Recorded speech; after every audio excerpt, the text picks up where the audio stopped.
Sir आपण sir आपण पहिले नंबरिंग टाकून घेऊ. ओके, 1 2 3 4 आणि 5 दिले नंबर. सर मग 5 × 3 याची नंबरिंग देऊत ना बाळा, ही द्यायची रे. Okay. Okay, 5 5 multiply by 3. Okay, नंतर 2 मल्टिप्लाय बाय 4. प्लस नंतर 2 1 मल्टिप्लाय बाय. मल्टिप्लाय बाय 4 तसं बाळा मी प्लस आता 3. सांगले की तुला काय.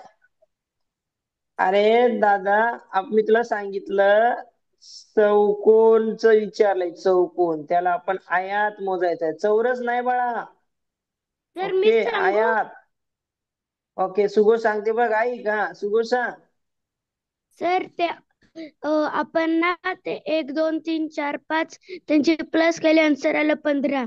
आणि पुढे ओके, 1 15. 2 3 त्याचा आन्सर आलं 6. त्यांचा गुणाकार ओके, करायचं, 90 आन्सर येते. 6 आणि 15. ओके, हे झालं तुझं उत्तर बाबा. अच्छा. वेदांश लक्षात दे, 15 × 90. 90 90. हे काय झालं, एकूण सर 90 काय तुमचे आयात आहेत. आयात बघा, एकूण 90 तुमचे काय आहेत, आयात आहेत. बघ, तुला प्रश्न काय आहे हे समजून घ्या. तुम्हाला विचारले काय, चौकोन आयात दोन्हीपैकी हा एकच आहे, तर याला कसं करायचं हे महत्वाचं आहे. हा जो बॉक्स दिलाय त्याला नंबरिंग द्यायचं, व्हर्टिकली और हॉरिझॉन्टली नंबरिंग द्यायचं. आणि तुम्हाला चौकोन विचारलंय तर याची ऍडिशन करायची, नंतर याची व्हर्टिकली ऍडिशन करायची. मग जे काही ऍडिशन येतं तुमचं त्याची मल्टिप्लिकेशन करायची, म्हणजे 90 उत्तर येतं. दिस इज 90 करेक्ट आन्सर आहे.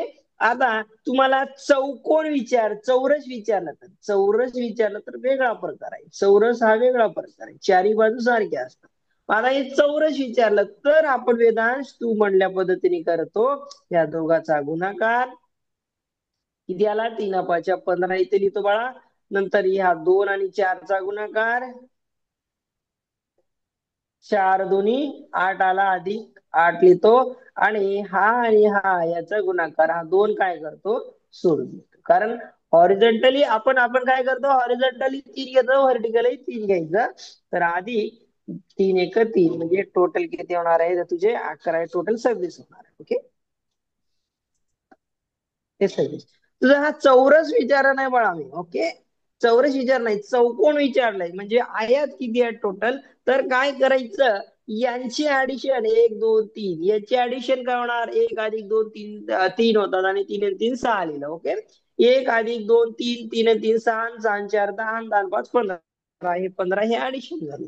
मग ऍडिशन जे येतं त्यांचा मल्टिप्लिकेशन केल्यानंतर आपल्याला आयात किती आहे ते आपले मिळून जातात. समजलं, परत सांगायची गरज आहे का, बोला, परत सांगायची गरज आहे